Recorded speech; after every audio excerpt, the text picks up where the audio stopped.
조선의 비운의 소년왕 단종 마이너스 그가 진짜 자살했을까? 1장 소년왕의 죽이 너무 일찍 찾아온 왕관. 1452년 조선의 궁궐에 어린 목소리가 울려 퍼졌습니다. 과인이 이제 왕이란 말이오? 겨우 12살의 소년이 묻는 목소리는 떨리고 있었습니다. 단종 본명 이용희. 그는 아직 한자도 제대로 다 배우지 못한 나이였습니다. 친구들과 뛰어놀고 스승에게 글을 배우고 그림을 그리며 즐거워해야 할 나이였죠. 하지만 아버지 문종이 즉위한 지 고작 2년 만에 갑자기 세상을 떠나면서 이 어린 소년에게 조선이라는 거대한 나라의 운명이 떨어졌습니다. 왕이 된다는 것. 어른들에게도 버거운 그 무게를 12살 소년이 짊어져야 했습니다. 궁궐의 신하들은 어린 왕 앞에서 절을 올렸지만 그들의 눈빛은 차갑고 계산적이었습니다. 특히 한 사람의 눈빛이 유독 날카로웠습니다. 바로 왕의 삼촌 수양대군이었습니다. 전하, 아직 어리시니 소신들이 나라시를 돌보겠사옵니다. 듣기엔 좋은 말이었습니다. 하지만 그 말 뒤에 숨겨진 야망을 어린 단종은 알 수 없었습니다. 실제 권력은 영의정 김종서와 좌의정 황보인 같은 중신들이 쥐고 있었습니다. 이들은 문종이 죽기 전 내 아들을 부탁하오라는 유언을 받고 어린 왕을 지키려 애썼습니다. 그러나 궁궐 한쪽에서는 이미 다른 바람이 불고 있었습니다.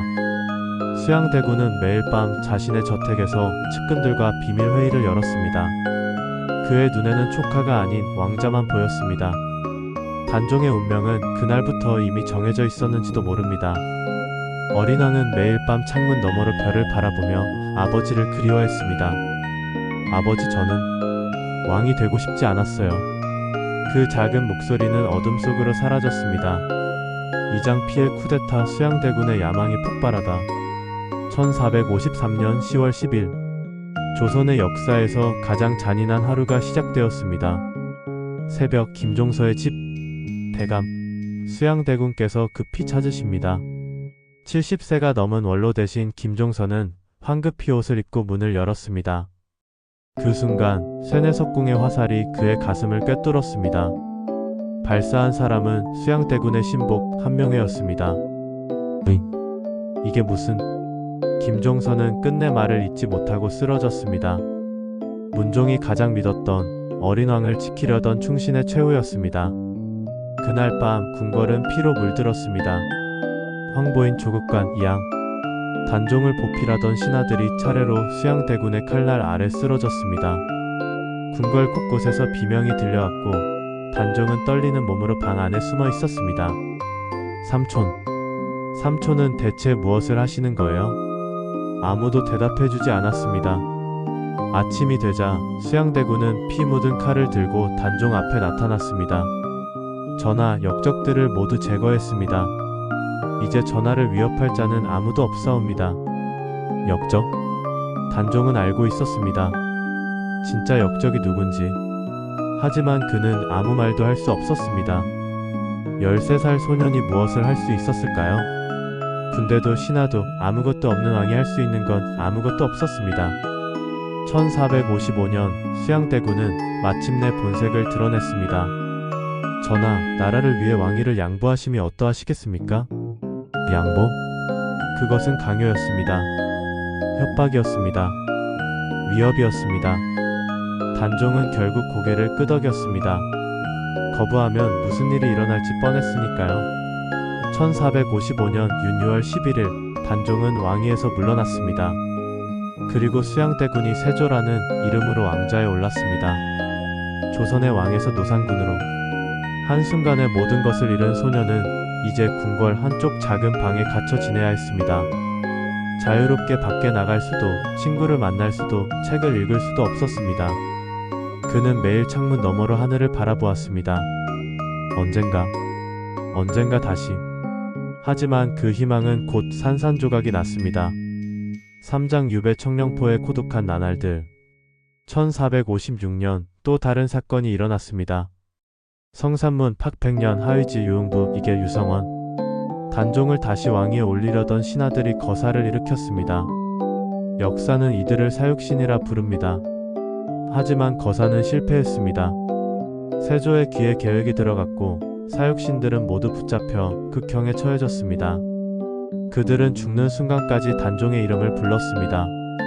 전하, 전하.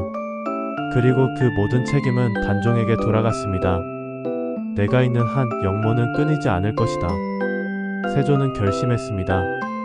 단종을 한양에서 멀리 아주 멀리 보내버리기로.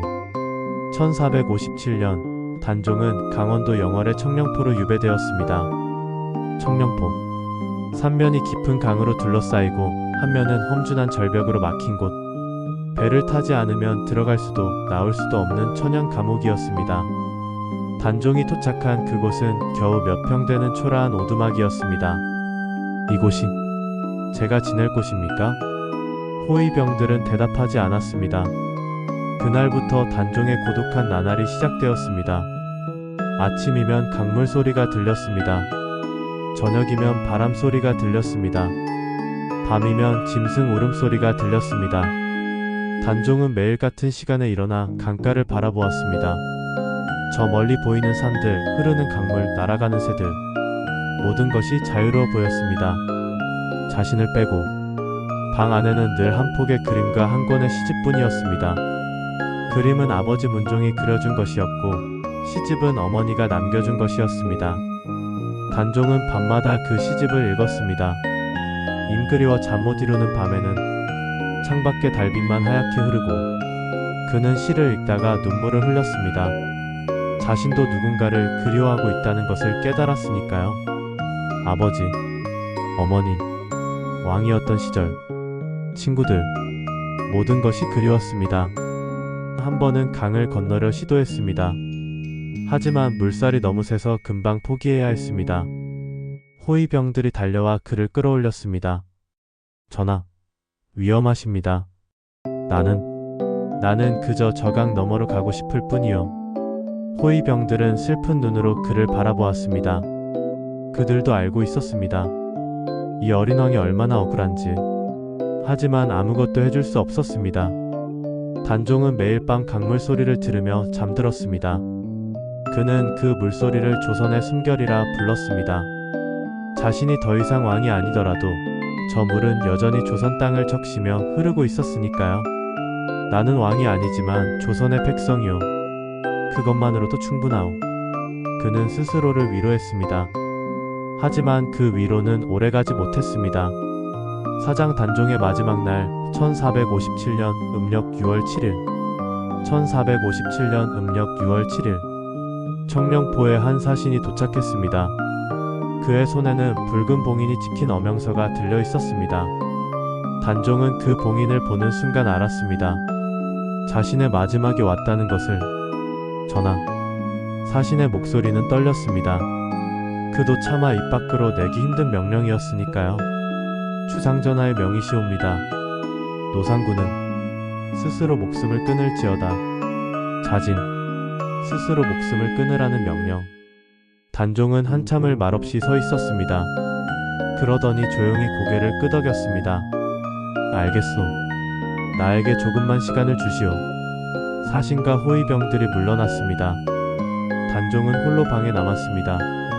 그는 창문을 열고 오랫동안 밖을 바라보았습니다. 강물이 흐르고 바람이 불고 새들이 지저귀고 있었습니다. 세상은 여전히 아름다웠습니다.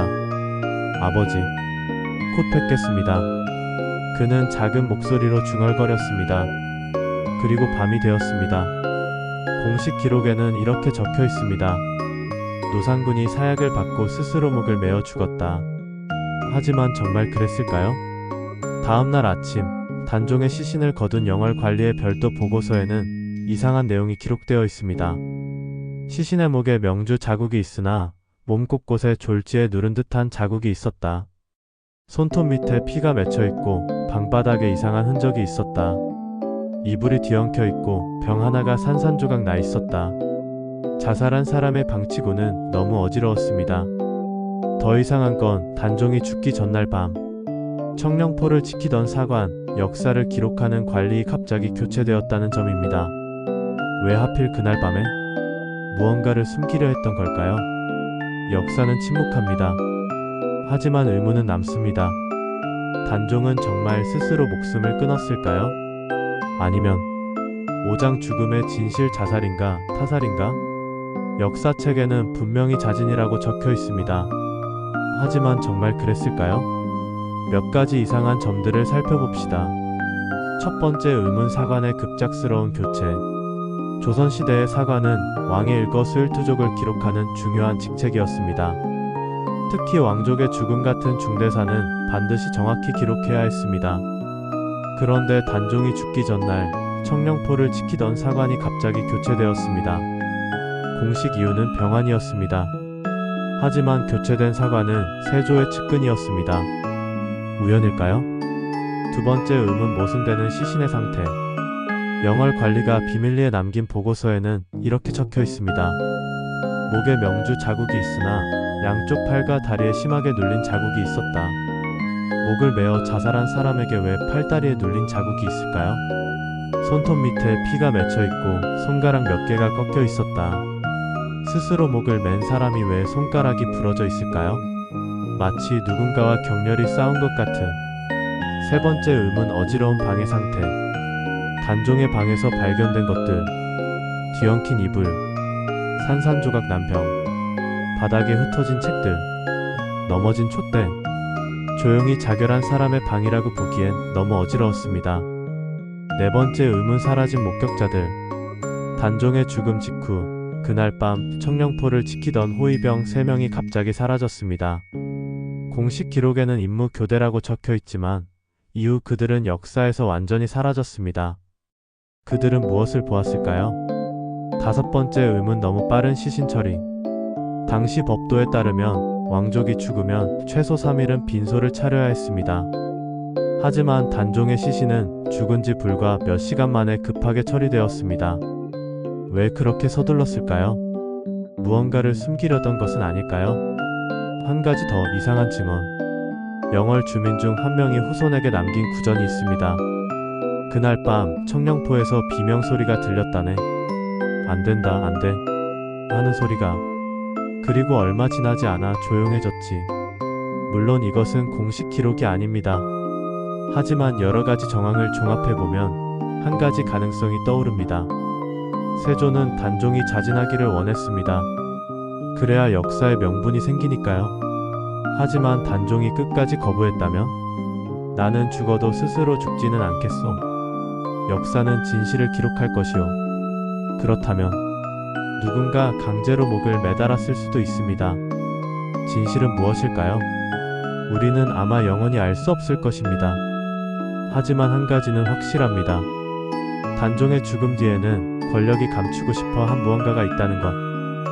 6장 영월의 전설 밤마다 울리는 피리 소리. 단종이 죽은 후 영월에는 기묘한 일들이 일어나기 시작했습니다. 피리 소리의 전설.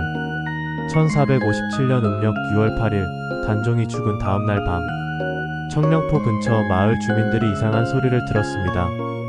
휘잉, 휘잉. 처음엔 바람 소리인 줄 알았습니다. 하지만 자세히 들어보니 그것은 피리 소리였습니다. 슬프고 애절하고 원망스러운 소리. 마을의 한 노인이 말했습니다. 저건 전하의 혼이요. 전하께서 돌아가실 때 피리를 불렀다는데 사람들은 무서워서 집 밖으로 나오지 못했습니다. 다음날 아침 청령포 근처 강가에서 이상한 것이 발견되었습니다. 모래 위에 작은 발자국들이 찍혀 있었습니다. 마치 누군가 밤새 그곳을 걷고 또 걸은 것 같았습니다. 하지만 그 발자국은 강가에서 시작해서 강 한가운데로 사라져 있었습니다. 연못의 저주. 그로부터 며칠 후 더 기묘한 일이 일어났습니다. 청령포를 지키던 호위병 한 명이 갑자기 미쳐버렸습니다. 그는 밤새 전하 용서하소서, 전하를 외치며 방 안을 뛰어다녔습니다. 사람들이 그를 붙잡아 물었습니다. 대체 무슨 일이냐? 그는 떨리는 목소리로 대답했습니다. 꿈에 전하께서 나타나셨소. 흰옷을 입고 피눈물을 흘리시며 너희들이 나를 죽였구나라고 하셨소. 그 호위병은 결국 며칠 후 갑자기 죽었습니다. 그 후로도 단종의 죽음에 관련된 사람들이 하나둘씩 의문사했습니다. 마을 사람들은 수군거렸습니다. 저주다. 전하의 저주가 내렸다. 밤마다 등불이 켜지는 집. 단종이 유배되어 살았던 오두막은 그 후 아무도 들어가지 않았습니다. 그런데 이상한 일이 일어났습니다. 밤마다 그 집에서 등불이 켜졌습니다. 누가 저 집에 들어간 거야? 마을 사람들이 확인하러 갔지만 집 안에는 아무도 없었습니다. 그런데 촛불만 혼자 타고 있었습니다. 어떤 날은 책 펼쳐진 모습이 발견되기도 했습니다. 바람에 날아가지도 않고 꼿꼿하게 펼쳐진 채 마을 노인들은 말했습니다. 전하께서 아직 이곳을 떠나지 못하신 거야. 아직 할 말씀이 남아 계신 거지. 강에 비친 얼굴. 한 어부가 이런 이야기를 남겼습니다. 어느 날 밤 그물을 던지러 강가에 갔소. 달빛이 강물에 비치고 있었지. 그런데 물속에 얼굴이 하나 보이는 거요. 젊고 슬픈 얼굴이었소. 흰 옷을 입고 나를 똑바로 쳐다보더군. 그리고 입을 움직이는 거요. 돌아가고 싶다. 집으로. 라고. 어부는 너무 놀라 그물을 버리고 도망쳤다고 합니다. 현대까지 이어지는 이야기. 놀랍게도 이런 이야기들은 현대까지 이어집니다. 영월 주민들 사이에서는 지금도 이런 말이 전해집니다. 청령포에 혼자 밤에 가면 안 돼. 피리 소리를 들을 수 있다고.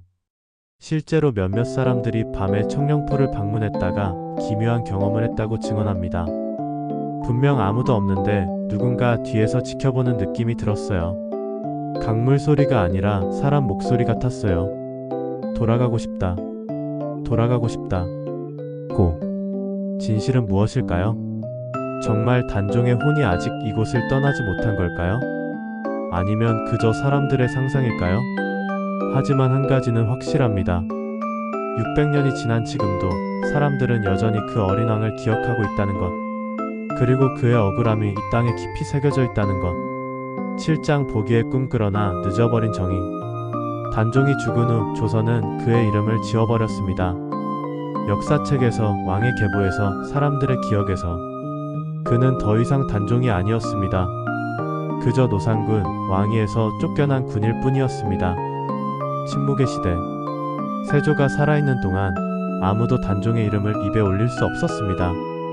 단종을 옹호하는 말 한마디만 해도 역무죄로 몰려 처형당했습니다. 시인이 단종을 그리워하는 시를 쓰면 죽었습니다. 신하가 단종의 억울함을 언급하면 죽었습니다.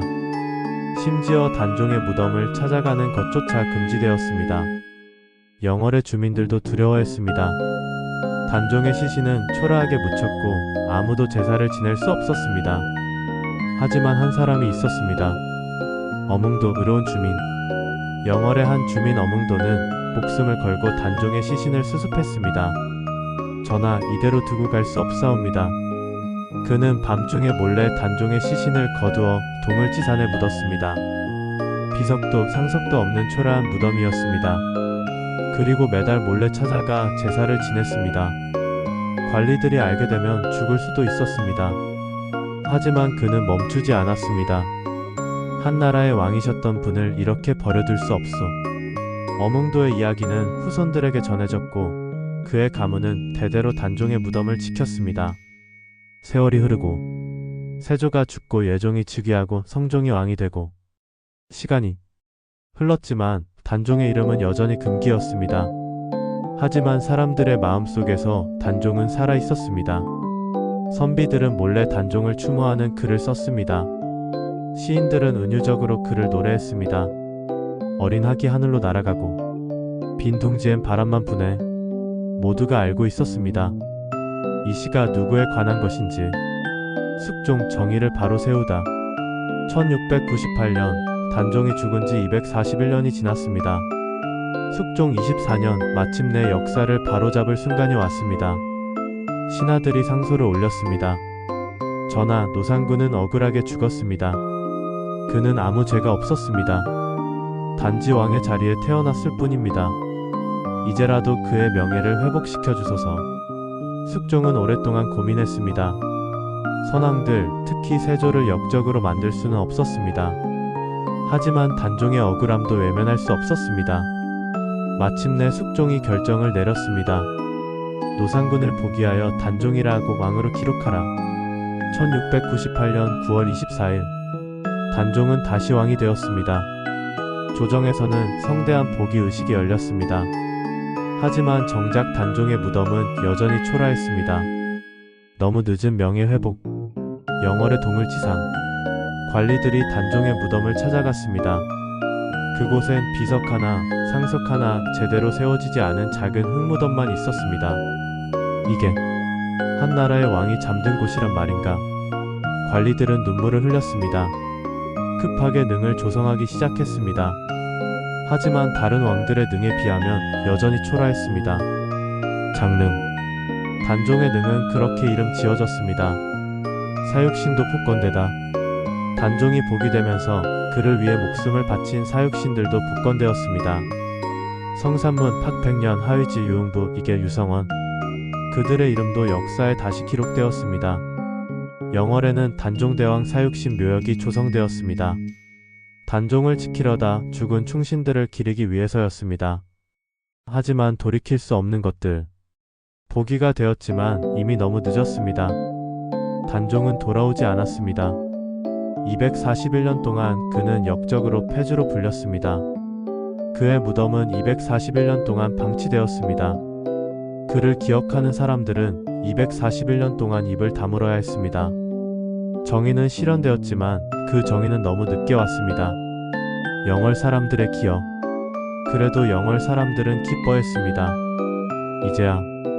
이제야 전하를 떳떳하게 모실 수 있구나. 매년 단종의 기일이 되면 영월에서는 제사가 열렸습니다. 사람들은 장릉을 찾아가 절을 올렸습니다. 전하, 이제 편히 쉬소서. 현대의 단종. 지금도 장릉에는 많은 사람이 찾아옵니다. 특히 젊은 학생들이 많이 옵니다. 너무 억울하게 돌아가셨어요. 이렇게 어린 나이에. 안타까워요. 단종의 이야기는 600년이 지난 지금도 사람들의 마음을 울립니다. 어린 왕의 슬픈 운명, 권력의 잔인함, 그리고 너무 늦게 온 정의. 복이. 그러나 단종은 왕으로 복이 되었습니다. 하지만 그가 정말 원했던 건 무엇이었을까요? 왕위? 명예? 아니었을 것입니다.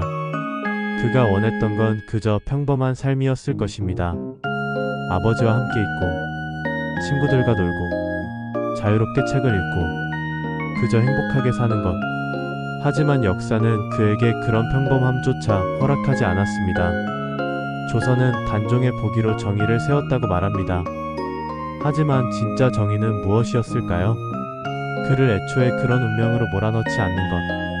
그것이 진짜 정의가 아니었을까요? 8장 에필로그. 청령포의 바람. 2025년 영월 청령포. 관광객들이 배를 타고 이곳을 찾습니다. 여기가 단종이 유배되었던 곳이에요. 가이드의 설명이 이어집니다. 저 작은 오두막이 단종이 살았던 곳이고 저강 건너편이 조선 땅이었습니다. 단종은 매일 저강을 바라보며 고향을 그리워했다고 합니다. 사람들은 조용히 그 풍경을 바라봅니다.